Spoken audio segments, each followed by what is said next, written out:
Doctor साहब यहाँ पे मसला पता है क्या है, हमें रिलेशनशिप बनाने भी नहीं आते, हमें रिलेशनशिप रखने भी नहीं आते, हमें रिलेशनशिप निभाने भी नहीं आते और संवारने भी नहीं आते।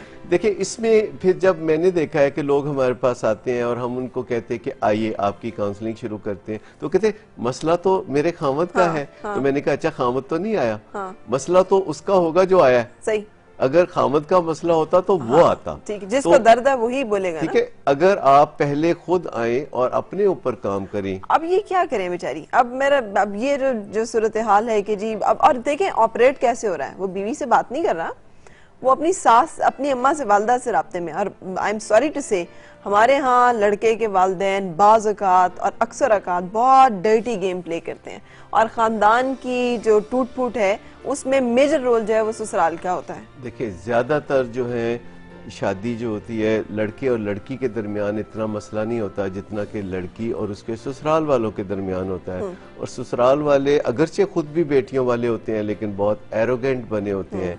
मैंने ऐसे लोग देखा है जो मसल्ले पे भी बैठते हैं लेकिन खुदा को नहीं पहचानते, वो अपनी बहुओं के साथ इंतहाई बुरा सलूक करते हैं।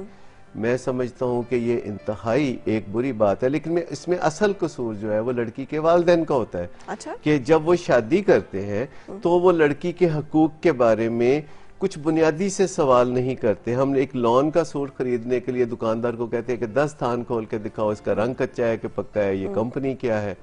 लेकिन किसी लड़के से शादी करते हुए जो पहला रिश्ता आता है हम उसे अच्छा समझ के वहीं लड़की को ब्याह देते हैं। जब तक लड़की के 8-10 प्रपोजल एक वक्त में न हो तब तक उसकी शादी का आपके इस फॉर्मूले पे रहे तो किसी की भी शादी नहीं होगी। 8-10 प्रपोजल शुरू में शायद ना हो, लेकिन फिर लड़कियों को समझ आ जाएगी कि उनके अंदर क्या खूबियां होनी चाहिए कि उनके 8-10 रिश्ते आए। अच्छा, ये जब तक किसी लड़की में खूबियां नहीं होती, सही, खूबियों से मुराद मेरी खूबसूरती की बात नहीं है, खूबसूरती होती है तो वो तो रिश्ता एक आध जो उसकी वजह से आता है तो हम कर देते हैं।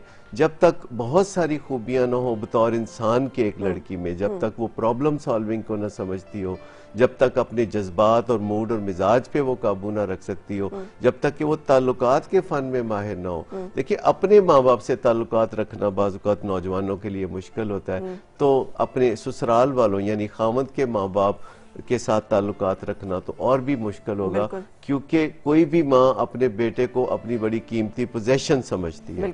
और जो लड़की आती है तो अनकॉन्शियसली माँ को अच्छा नहीं लगता, कॉन्शियसली उसको समझ नहीं आता, लेकिन अनकॉन्शियसली उसको बुरा लगता है कि ये कौन औरत है जो मेरे बेटे की तवज्जो खा रही है।